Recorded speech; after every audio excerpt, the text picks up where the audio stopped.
ዝግጁ ናችሁ? እኔም ዝግጁ ነኝ።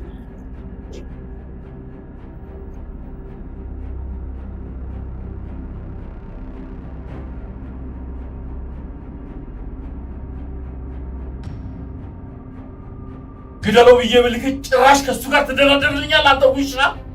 አልተደራደርኩም ጌታዬ። ዝጋ! ተፈራ ማለት ማን እንደሆነ እስካሁን የተረዳ መስሎኝ ነበር። እኮ ጌታዬ እኔ እርስዎን ለመግደል ፈልጌ አይደለም። ሲምባ ልጄን አግቶብኝ ነው። እና ምን ላድርግልህ? ተፈራን ግደለው ብሎ ላከ? አይ እንደዛ አይደለም። እርስዎን እንድሰልልለት ብቻ ነው ይላከኝ። ገና ዛሬ ከሱ ጋር መገናኘቴ ነው። እውነቴን ነው የምነግሮት። ስማ፣ ለመሆኑ እድልህን ምን ያህል ታምነዋለህ? የእውነቴን ነው ጌቴ፣ እስካሁን ምንም ነገር አላደረኩለትም። አሁን የሆነ ዕጣ ልናወጣ ስለሆነ ስለ እድልህ ነው እየጠየቁ ያለሁት። የምን ዕጣ?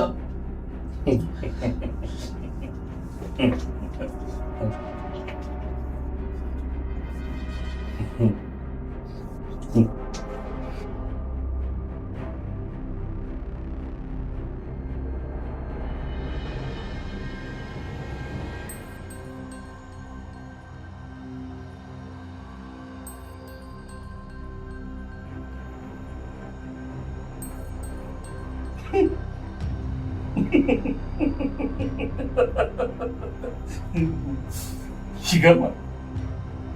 ለልጅ የነፍሰ ጡሯን እድሜ ሰጠህ።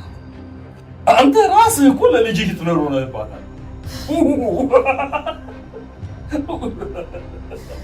እውነቴን ነው አቶ ተፈራ፣ ሁሉም ነገር እነግርዎታለሁ።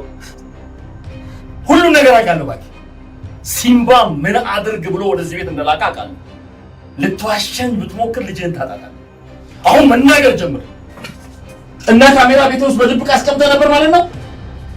በጣም ይቅርታ አድርጉልኝ ጌቴ። ይቅርታ ነው ያልከው? ስማ፣ ማንም ተፈራን በዚህ ልክ ንቆት አያውቅም። ምን አባት ይለኛል?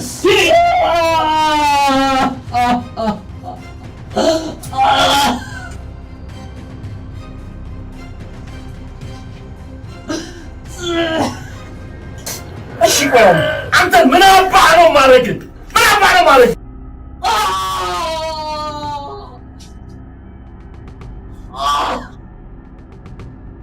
የድብቅ ካሜራዎቹ ማስረጃዎች ተጠናቀው የተፈራ እውነተኛ አረመናዊ ማንነት ሙሉ በሙሉ ከተጋለጠ በኋላ ሲምባ፣ ናሆም ሌኩንና ዳግም ለመጨረሻውና ወሳኝ ለሆነው እርምጃ ተነስተዋል። በተፈራ ቤት ውስጥ በህገወጥ የሰዎች ዝውውርና በግፍ ታግተው የሚገኙትን ንጹሃን ሴቶች ከሞት አፋፍ ለማዳን አራቱ ወንዶች ጥቁር ልብሶቻቸውን ለብሰው የጦር መሳሪያዎቻቸውን በጸጥታ ያዘጋጃሉ። የሰፈሩ ሌሊት በከፍተኛ ጸጥታ ተውጦ ነበር። ዝናሽ፣ ኑሐሚንና እንዲሁም ኤሚ ከባድ እንቅልፍ ላይ ስለነበሩ ቤት ውስጥ ምን እየተካሄደ እንዳለ ማናቸውም አልሰሙ። እነ ሌኩንም ዝግጅታቸውን ከጨረሱ በኋላ አንዳችም የድምጽ ኮሽታ ሳያሰሙ ቤታቸውን ለቀው ወጥተው በቀጥታ ወደ ተፈራ ግዙፍ መኖሪያ ቤት ያመራሉ። በጥቁር መጋረጃ የተሸፈነ የሚመስለው በዛ የሌሊት ጸጥታ ውስጥ የተፈራ ግዙፍ መኖሪያ ቤት በሲምባ፣ ናሆም፣ በሌኩንና ዳግም የጥንቃቄ ከበባ ስር ውሏል። የቤቱ ግድግዳዎች ለዓመታት የገነቧቸው የግፍና የክህደት ሚስጥሮች በአንድ ቅጽበት የሚፈራርሱበት ሰዓት የደረሰ ይመስላል። የተፈራ አረመናዊ ድርጊቶችና በቅርቡ በኢንስፔክተሩ ላይ የፈጸመው ግፍ ቤቱን በውጥረት አጨናንቆ በነበረበት ሰዓት አራቱ ጀግኖች በጸጥታ የተፈራን የግቢ በሮች ሰብሮ ይገባሉ። ቤቱ ትልቅ ከመሆኑና ለራሳቸውም ቅልጥፍና ተከፋፍለው ለመሄድ ይስማሙና ሁለት ለሁለት ሆነው ቤቱን ተከፋፍለው ለመፈተሽ ይስማማሉ። በቤቱ ሚስጥራዊ ትልቅ ምድር ቤት ውስጥ በሰንሰለት ታስረውና ተደብቀው ይገኙ የነበሩትን ንጹሃን ሴቶች ሌኩንና ዳግም በፍጥነት አገኟቸው። በእንባና በከፍተኛ ፍርሃት ተውጠው የነበሩት ሴቶችም በሰላም ከቤቱ እንዲወጡ የሚያስችል ደህንነቱ የተጠበቀ መንገድ ተፈጠረላቸው። በሌላኛው አቅጣጫ ሲምባና ናሆም ወደ ሌላ ጥልቀት ያለው ክፍል ያቀናሉ።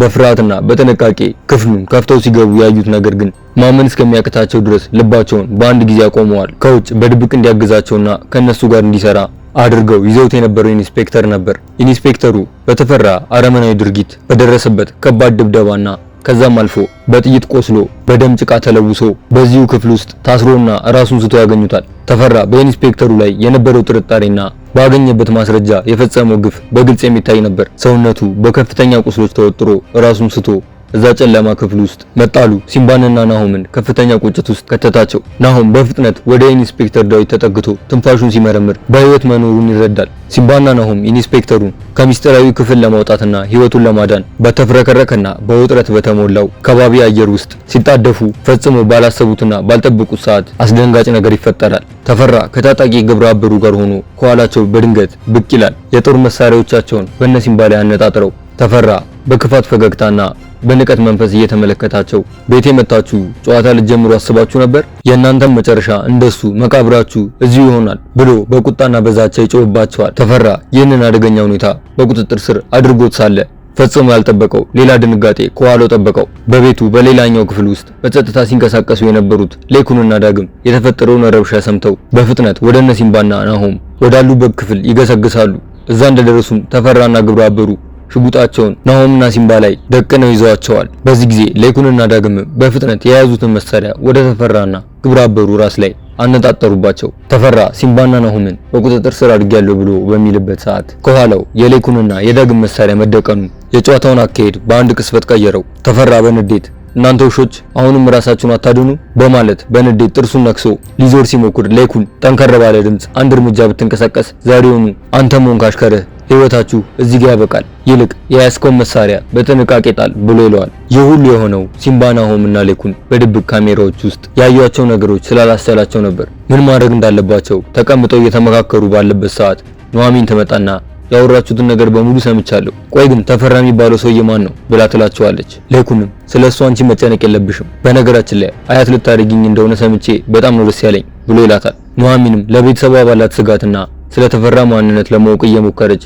ጋሺ እባክዎትን ሁሉንም ነገር በግልጽ ይንገሩኝ ብላ ትላለች። ሌኩንም በተረጋጋ ስሜት ምንም የምነግርሽ ነገር የለም የኔ ልጅ ብሎ ይላታል። ኑሐሚንም በነገሩ ቅር ቢላትም ኩርፊያዋን ደብቃ የማይሆን ነገር ጠይቄ ያስጨነቅኩት አይደል በጣም ይቅርታ ብላትልና ወደ ክፍሏ ትመለሳለች። በዚህ ጊዜ ሲምባ ቤተሰቡ ስለዚህ ጉዳይ ጭራሽ ማወቅ የለበትም፣ ይሄ ሚስጥርና ስራ ከኛ ማለፍ የለበትም ብሎ ይላል። ናሆምም ከተል ይልና አዎ ሲምባ ልክ ነህ፣ እኔም ለዳጊ ደውልለትና በፍጥነት እንዲመጣ ነግረዋለሁ። ከዚህ በኋላ ላሉት ነገሮች በጥንቃቄና በብልሃት ነው መጓዝ ያለብን። ለማንኛውም አሁን ሄጄ ኑሐሚንን ላረጋጋት ብሎ ተነስቶ ይሄዳል። ሲምባም በቃ ሌኩን እኔም ኢንስፔክተሩን ስለቀጠርኩት አንዳንድ መረጃዎችን አሰባስቤ ልምጣ ብሎ ይለውና ተነስቶ ይወጣል። ወዲያውኑ ኢንስፔክተር ዳዊትን በድብቅ ያገኘውና በድብቅ ካሜራዎች ውስጥ ስለሰማውና ለማመን ስለከበደው ህገወጥ ሴቶች ዝውውርና ወደ ውጭ ልካቸዋለሁ በሚል ሰበብ የሰውነት ክፍላቸውን ስለሚሸጠው አጸያፊ ስራ የምታውቀውን ነገር በሙሉ አሁኑ ንገረኝ ብሎ ይለዋል። ለኢንስፔክተር ዳዊት ሰምቶት የማያውቀውና እንግዳ ነገር የሆነበት ምን ብሎ በድንጋጤ ደርቆ ይቀራል። ሲምባም ምን ስለዚህ ጉዳይ አላውቅም ልትለኝ ነው ብሎ ይለዋል። ኢንስፔክተር ዳዊትም እምልልሃለሁ ሲምባ ስላልከው ነገር ምንም የማውቀው ነገር የለም ብሎ ይለዋል። ሲምባም ፈገግ ይልና ይገርማል እንኳን አንተን ራሴን ራሱ አላምንም ብሎ ይለዋል። ዳዊትም አልዋሽም ሲምባ እኔ ከተፈራ ጋር መስራት የጀመርኩት ኮማንደር ብሉ ከጠፋ በኋላ ስለሆነ እንደዚህ አይነት መረጃዎችም ይሁን ስራዎች ተፈራ አሉን ከሚላቸው ሰዎች ጋር በጥንቃቄ የሚሰራው ስራ ስለሆነ እኔ ምንም የማውቀው ነገር የለም ብሎ ይለዋል። ሲምባም በኢንስፔክተር ዳዊት ጥርጣሬ እያደረበት እና እኔ ሰውየው ታማኝ ሰው አይደለሁም ነው የምትለኝ ብሎ ይለዋል። ዳዊትም ምን ሆነሃል ሲምባ ሰውየው እኮ የገዛ ጥላውን የማያምን አደገኛና ሲበዛ ተጠራጣሪ ሰው ነው ብሎ ይለዋል። ሲምባና ኢንስፔክተር ዳዊት በድብቅ ተገናኝተው ለማውራት ቢሞክሩም ባላሰቡትና ባልጠበቁት መንገድ የተፈራ ሰዎች ከሆኑት አንዱ ኢንስፔክተሩን በድብቅ ሲከታተል ስለነበር ፎቶና ቪዲዮ በማንሳት ለተፈራ ወዲያውኑ ይልክለታል። ተፈራም ይህንን ባየ ጊዜ እጅግ ይበሳጫል። ይዞት እንዲመጣ ከታዘዘው ሰው ጋር ኢንስፔክተር ዳዊት ሲወያይ ማየቱ አላስችል አለው። ወዲያውኑ ለግብረ አበሮቹ ስልክ ይደውልና አሁኑኑ ያን ዳዊት የተባለ ውሻ አንቃቸው አምጡልኝ ብሎ ይላል። ኢንስፔክተር ዳዊትም አገራማን ብሎ ወደ ቤቱ በመግባት ላይ ሳለ ድንገት በማያውቃቸው ሰዎች ታግቶ ወደ ተፈራ ድብቅና አስፈሪ ክፍል ይመጣል። ዳዊት ሲነቃም ጥፍንቅ ተደርጎ ታስሮ በአንድ አስፈሪ ክፍል ውስጥ ተፈራ ፊት ለፊቱ ቆሞ ያየዋል። በፍርሃትና በድንጋጤ የተወረረው ዳዊትም እየተርበተበተ ምን አጠፋው ጌታዬ ብሎ ይላል። ተፈራም በክፉ ፈገግታና በንዴት ተሞልቶ ስማ የሰጠውህን ገደብ አልፈሃል፣ ለዚህ ደግሞ ቅጣትህን ትቀበላለህ ብሎ ይለዋል። በምን ምክንያት እንደታገተና እንደታሰረ ያልገባው ኢንስፔክተር ዳዊት ቆይ ምን አጥፍቼ ነው ጥፋቴን እንኳን ልወቀው ብሎ ሲል ተፈራ ኪስ ውስጥ የነበረውን ስልክ ያወጣና እሱና ሲምባ በድብቅ ተገናኝተው መኪና ውስጥ ሲያወሩ የነበረውን የሚያሳይ ፎቶና ቪዲዮ ማስረጃ ያሳየዋል። በዚህ ጊዜ ኢንስፔክተር ዳዊት በድንጋጤ ልቡ ተሰነጠቀ። ወዴት እንደሚገባ ምን እንደሚል ግራ ገባው። መሬት ተሰንጥቃ ብትውጠው ደስተኛ የሚሆነው ዳዊት በፍርሃት እየተንቀጠቀጠ በዝምታ አይኑን እያስለመለመ ቀና ሲል ተፈራ ግደለው ብዬ ብልክህ ጭራሽ ከሱ ጋር ትደራደርልኛለህ አንተ ውሻ ብሎ ይጮህበታል። በቀጣይ ክፍል ምን የሚፈጠር ይመስላችኋል? ሐሳብ አስተያየታችሁን ኮሜንት ላይ አጋሩ። ቀጣዩ ክፍል በፍጥነት እንዲደርሳችሁ ቻናሉን ሰብስክራይብ በማድረግ የደውል ምልክቷን ይጫኑ። እንዲሁም ቪዲዮውን ላይክ፣ ሼር በማድረግ ለሌሎች እንዲደርስ ያጋሩ። በቀጣይ ክፍል እስክንገናኝ እስከዛው ሰላም ቆዩ።